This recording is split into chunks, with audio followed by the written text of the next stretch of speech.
as we saw it being built, I still think that there's a ton of anxiety. At least there was for me, because while you can see it being built, there is one day when you're going to have to flip the switch, and there's actually going to be people that roll in and expect to be at a school. And so, and without having ever done that, it's kind of intimidating a little bit.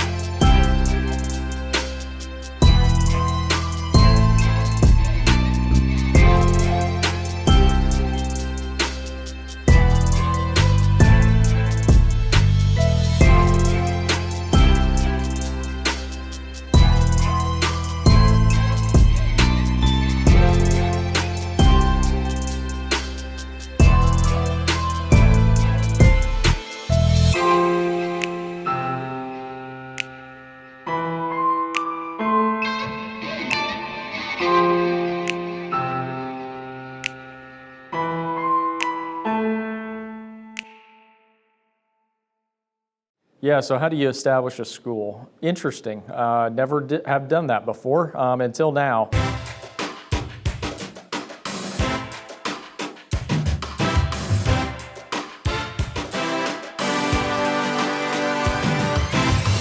My name's Danny Warner, and I'm the Team Member Success Coordinator here. When I was first hired on, the idea of a school was kind of briefly mentioned for a quick second, and then kind of not really heard from again for a little while.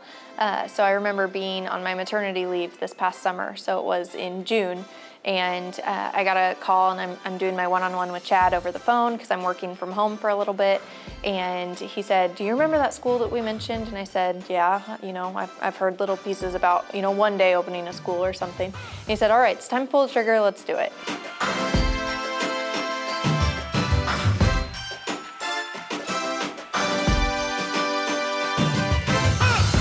Kind of immediately start thinking, I have no idea what I'm doing. How do I build a school?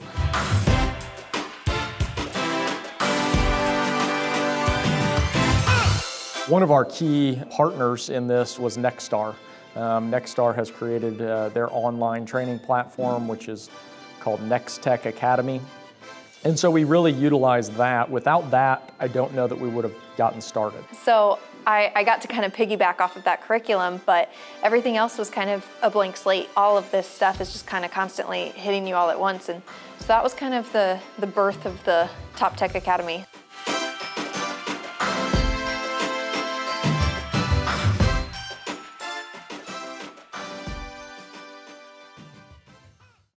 The initial plan when we built our new building was we had a specific area set aside that was going to be kind of unfinished, if you will. And then about the same time as we were finishing up the building, this idea of the school came to be, of us trying to figure out how we're going to put this together and so on and so forth. In the midst of that, as we were working on this, I think I either called my dad or my brother and I said, "Hey, what if we use the old building for the school?"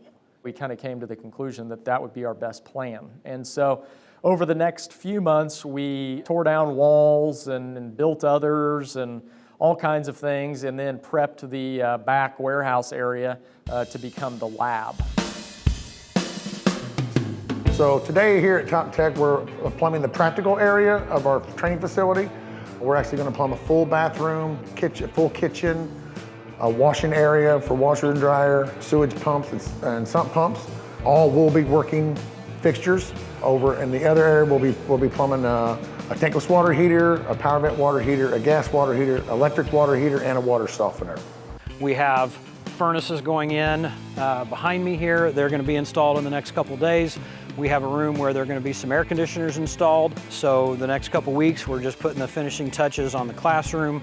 I'm preparing and polishing up lessons for the first several weeks, and we'll have equipment installed probably by the first of next week, and it'll be a fully functioning lab where we can simulate heating and cooling system operations in a closed environment, in a contained environment where we can, perform tests and diagnostics, do hands-on work, and get a real-life experience as to what the equipment does and what a heating and cooling system does out there in a customer's home without having to be in a customer's home to do it.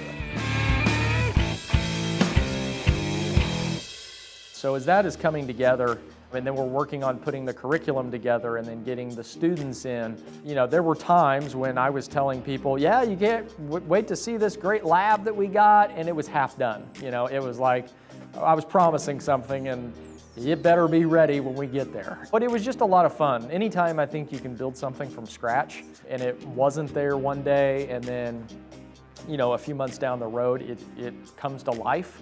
I just can't say enough about the people around me that actually made it happen and really made the school come to life.